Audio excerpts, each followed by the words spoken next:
फिलहाल पुलिस दोनों के रिश्तों का सच जानने के लिए शिजान और तुनिशा के मोबाइल फोन की भी जांच कर रही है। पुलिस ने शिजान के मोबाइल फोन में मौजूद और उससे डिलीट किए गए तमाम चैट और दूसरे मटेरियल्स तो बरामद कर लिए हैं, लेकिन पुलिस अब तक तुनिशा का मोबाइल फोन अनलॉक नहीं कर पाई है। हालांकि पुलिस ने यह भी साफ किया है कि शिजान के मोबाइल फोन से रिट्रीव किए गए चैट में उसे अब तक कोई भी आपत्तिजनक बात नहीं मिली। असल में पुलिस तुनिशा की मौत से 15 मिनट पहले उसके और शिजान के बीच हुई बातचीत का सच जानने के साथ साथ उन वजहों को भी समझना चाहती है, जिससे ये पता चल सके कि आखिर तुनिशा ने इतना बड़ा कदम क्यों उठा लिया। पुलिस को शिजान के मोबाइल फोन से शिजान और तुनिशा के बीच हुई बातचीत के कुछ ऑडियो क्लिप्स भी हाथ लगे हैं। इन क्लिप्स से तुनिशा के ब्रेकअप से दुखी होने और उसके एंजाइटी में होने का पता चलता है।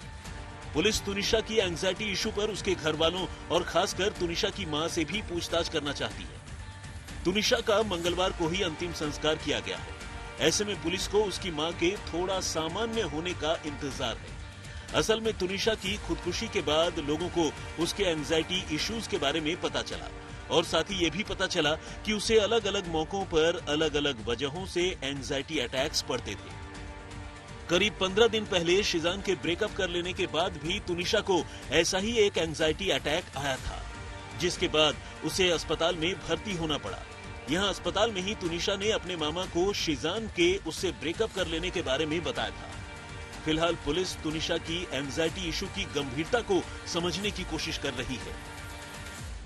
तुनिशा को एंजाइटी सेट पे अटैक आया था, तो इन लोगों ने उसको एडमिट किया। तो हम लोग वहाँ पहुंचे तो उसने सिर्फ इतना बोला, मैं भी था, उसकी मम्मी भी थी, डॉक्टर भी थे, कि मेरे साथ चीटिंग हुई है, मेरे साथ गलत हुआ है, वो ऐसा कैसे कर सकता है, ये सब बोल रही थी। वो बार बार रिपीट कर रही थी एक ही बात को। बस तभी पता चला कि कुछ प्रॉब्लम चल रही है शहजान के और उसके बीच में। फिर तुनिशा की मम्मी ने समझाया भी कि अगर तुम्हें रिश्ता नहीं रखना था तो इतना क्लोज आने की क्या जरूरत थी पहले। खास बात यह है कि पुलिस तुनिशा के घर वालों के साथ साथ इस मामले में शिजान के घर वालों से भी पूछताछ करने जा रही है। पुलिस ने शिजान की मां से पूछताछ करने और उनका बयान लेने का भी फैसला किया है। असल में शिजान ने अब तक की पूछताछ में ये कहकर मामले को एक नया मोड़ दे दिया है कि तुनिशा के साथ साथ खुद उसके घर वाले भी इस रिश्ते से नाखुश थे, जबकि शिजान की बहन ने कहा है कि वो तुनिशा को काफी पसंद करते थे। पुलिस ने इस मामले की जांच करते हुए मुंबई के नया गांव में मौजूद मदर नेचर स्टूडियो से तो सबूत इकट्ठा किए ही हैं। पुलिस ने सेट पर हुए शूट का डीवीआर भी अपने कब्जे में ले लिया है, ताकि वो इन दोनों कलाकारों के हाव भाव को देखकर दोनों के बीच चल रही बातों का अंदाजा लगा सके। पुलिस सोमवार की आधी रात करीब 2 बजे शिजान को लेकर उसी स्टूडियो और मेकअप रूम में भी गई, जहां तुनिशा ने फंदे से लटक कर खुदकुशी कर ली थी। चूंकि शिजान तुनिशा को फंदे से नीचे उतारने वाले लोगों में से एक है और साथ ही इस मामले के शुरुआती चश्मदीदों में से भी एक, पुलिस शिजान को सीन ऑफ क्राइम में ले जाकर पूरे सीक्वेंस को समझना चाहती है। इस बीच 24 दिसंबर को तुनिशा के फंदे से लटक जाने के फौरन बाद उसे अस्पताल लाए जाने के वीडियो के साथ साथ उस F&B अस्पताल के डॉक्टर का बयान भी सामने आ गया है, जिन्होंने तुनिशा को पहली बार अटेंड किया था। अस्पताल के मालिक और डॉक्टर सुरेंद्र पाल ने बताया है कि जब तुनिशा को उनके अस्पताल में लाया गया तब तक उसकी जान जा चुकी थी। न तो तुनिशा की हृदय गति चल रही थी, न नब्ज चल रही थी और न ही सांस चल रही थी।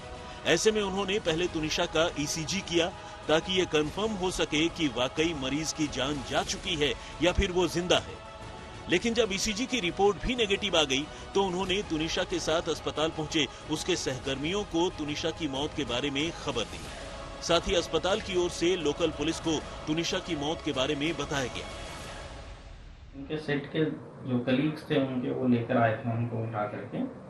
तो जब यहाँ लाया गया कैजुअल्टी डिपार्टमेंट में तो फिर हमने उनको एग्जामिन किया। एग्जामिनेशन में ऐसा था कि बॉडी में कोई हलचल नहीं थी, हार्ट बीट्स नहीं थे, रेस्पिरेशन नहीं था, पल्स नहीं थी और जो प्यूपिल्स होते हैं, जो पुतलियाँ रहती है वो फैल गई थी। तो ये सारे साइंस होते हैं कि किसी की बॉडी में जान नहीं है अभी, और उसको कंफर्मेशन करने के लिए ECG होता है। तो हमने ECG किया, ECG में फ्लैट लाइन था, तो इसका मतलब वो कंफर्मेशन हो जाता है कि डेथ हो चुकी है। तो फिर उसके बाद हमने उनके जो कलीग्स हैं उनको इन्फॉर्म किया कि उनकी डेथ हो चुकी है। डॉक्टर ने बताया कि अस्पताल लाए जाने पर तुनिशा के गले में उन्हें स्ट्रैंगुलेशन के निशान मिले थे, जो इस बात की तरफ इशारा करते थे कि तुनिशा की मौत गले में फंदा लगाए जाने की वजह से हुई है। डॉक्टर के मुताबिक तुनिशा के जिस्म में किसी और तरह के चोट के कोई निशान नहीं थे। मुंबई से दिव्येश सिंह के साथ दीपेश त्रिपाठी, आज तक।